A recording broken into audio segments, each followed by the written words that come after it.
สบายดีพี่น้องสบายดีตอนสวยๆบอกว่าลุงเดี๋ยวเขาหน่อยสิไปฉายไปฉายว่าดังๆดูไปฉายสิไปฉาย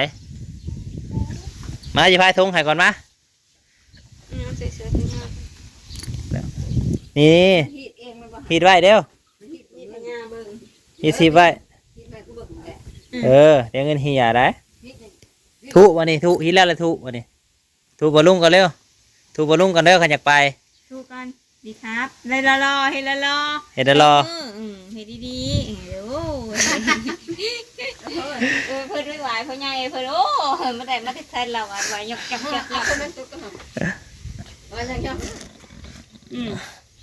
ลงเดินทางให้น้องเอ้ยเป็นพาไปเล่นน้ำยาเท่นเพิ่นก่อนทำเองก็มาจะรวมกินข้าวกับซุปเห็ดบดอะไรไปนะใส่กบร่วมใช่ไหมมาจะร่วมไปทางน้อยบ่ทางใหญ่กบมันหัวลายห้าวปวดบ่โอ้ยลายห้าวขัดต้นเข้าไปอยู่บ้านหลังน้อยไปได้อยู่แล้วเดินทางพี่น้องไปเล่นน้ำยาเท่นเพิ่นมาแล้วแม่ขอแทนมันให้ไปทางใดสิดูทางใดไปใช้ไปแล้ว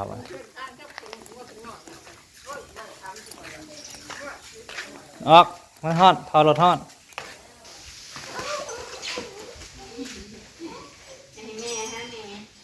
ใส่หมวกใส่หมวก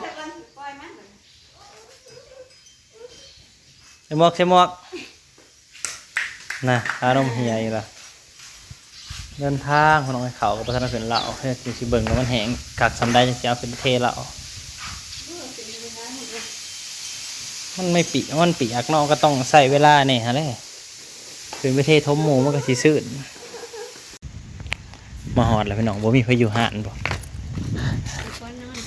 ก่อนนอนแม่กับลูกกันนอนฮาเลนเทนเงินผมเทนทำอะไร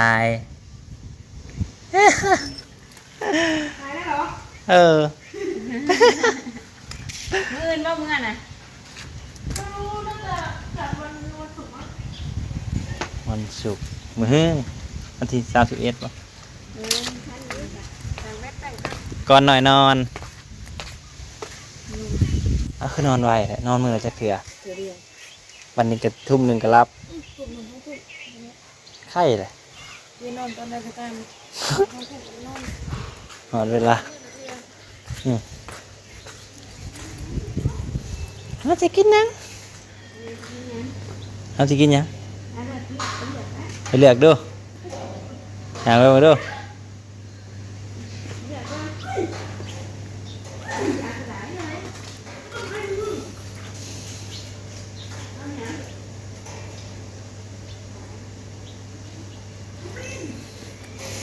มาเล่นเดี๋ยวครับ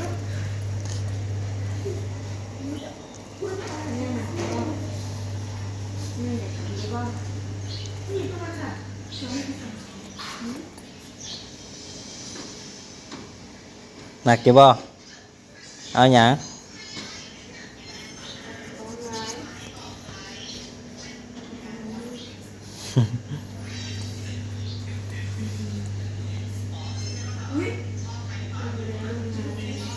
ลูกเราคอยลงลายอยู่กันเนี่ยเอื้อยกับน้องคนอายกับน้องคนอยู่นี่บ่สะแม่ไปไหนอยู่ทางไหนบ้านเจ๊ฉาย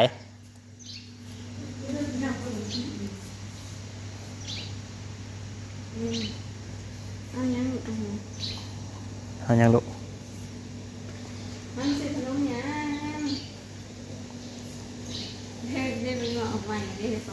นัวกามีนี่มีนัวกามีอีกด้วยคุ้งกะโลมัน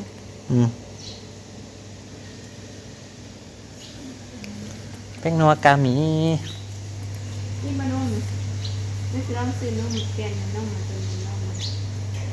เขาขายเปลี่ยนมีนมก่อนหน่อยก็คือน้ำลูกพี่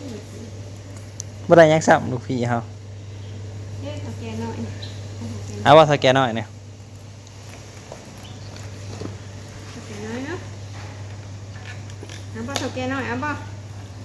ใช้เงินหนามาจ่ายยกมาเงินนั่น มีเงินเยอะ มีเงินอยู่ป่ะ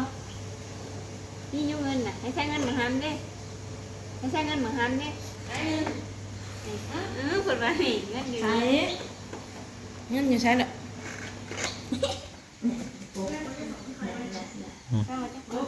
ต้องมาบาท เอามาจ่ายงานนะ ใส่จกเงินมา ใช้จบมา ให้เงินนะครับอยู่ใส่ นี่นี่เนาะอยู่นี่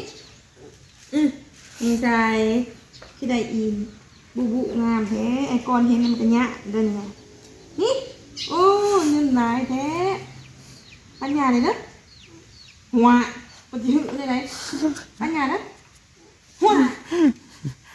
ปัญญานะคือแบบหัวปันบ่ปันบ่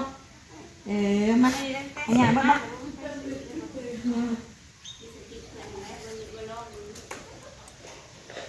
คิดเยอะหน่อยนะรถจิ๋ว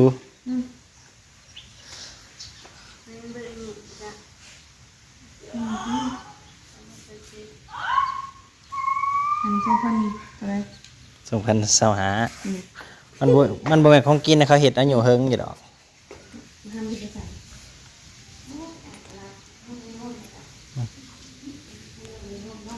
ไงเขามันถ้านอนลงปุลุ่มพุ่นบ่เฮ็ดหยังไปเฮ็ดกินให้อันนั้นบ่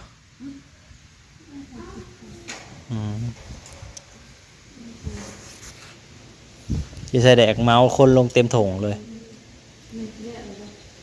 เฮ็ด เขายื่นเขาไม่หยาไม่เกี่ยวง่ายเลย เขาสิฮอดแล้วหอบเพนนั่นแหละจังนั้นก็แล้วเว้ยเขาเมาแล้ว ฮะ เขาเชื่อได้คนนู้นยังมาลาย สิเครื่องกันนะมันสิเบิดเลย ที่ไหนแล้ว จะสิฮอดกอไผ่ล่ะ มันยังมาลายถ้ากันที่ไหนกลัวมาตัดโอ้ยย้อนไปถึงมือ เอาแต่เครื่องมือหนึง มันบุหอดจองมันบุหอดอย่างนั้นดิ อืม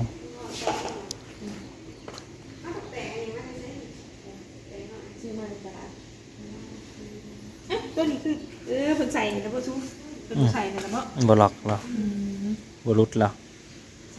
จ่ายว่าไม่เงินอ่ะ ใช่แล้วไม่ จกเงินจ่าย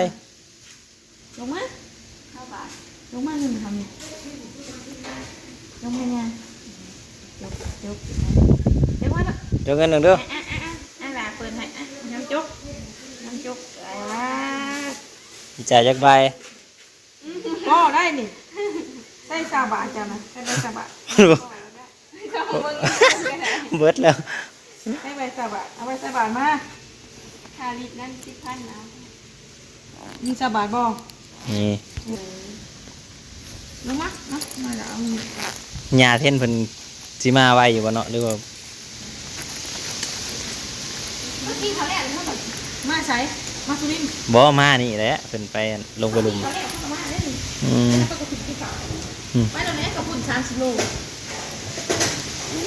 นี่จะไปหากินกับพุ่นย่าง ไปแก้เครื่องซักผ้า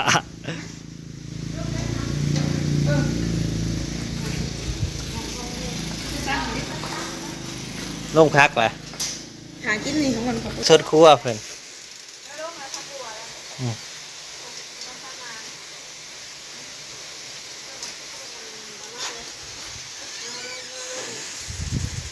พักส่วน วัวเขาเป็นหมาไปเล่นนะ ฮะ วัวเป็นหมา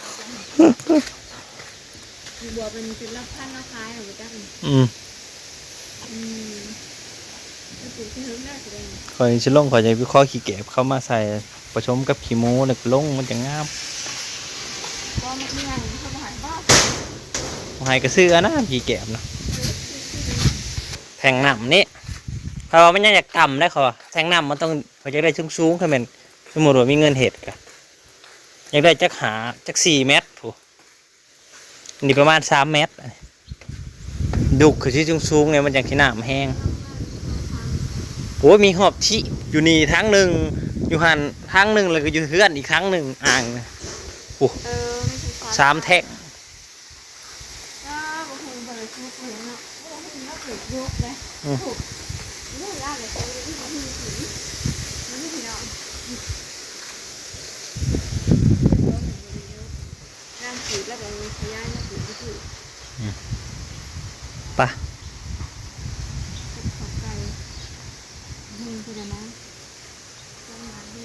มาเล่นหน่อยพาท่านมาหน่อยมาเล่นน้ำยาเท่นแบบท่านมาพอ2,000 ลิตรเนาะนี่เนาะ2,000 ลิตร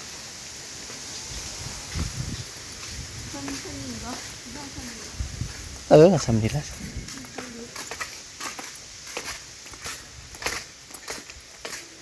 มันก็เบิดหลายเติบได้แห่งน้ำนี่ครับบ่เบิดเกือบ20,000บ่ได้อย่างนั้นเนาะแพงเติบถังมันก็แพงเท่าหน่อยเด้บ่ให้เซ้ยบ่ให้เซ้ยอย่างเดียวนะก็บ่จน นี่เอาบอกกล้วยเลย โยงกวด นี่บอกกล้วยนะ เฮ้ยจุเงยจุเงยจะได้มันมีนมกวด เดี๋ยวผมก็กลับเป็นสุกกัน กินดูกินเบิ่งดูกินให้เบิ่งดู การบ้านเรา อืม มีภาษา อืม ยายจะบอกว่าที่ตัดไทยนะ กินแล้วกิน นี่ฮะพยายนี่ฮะปูให้ยา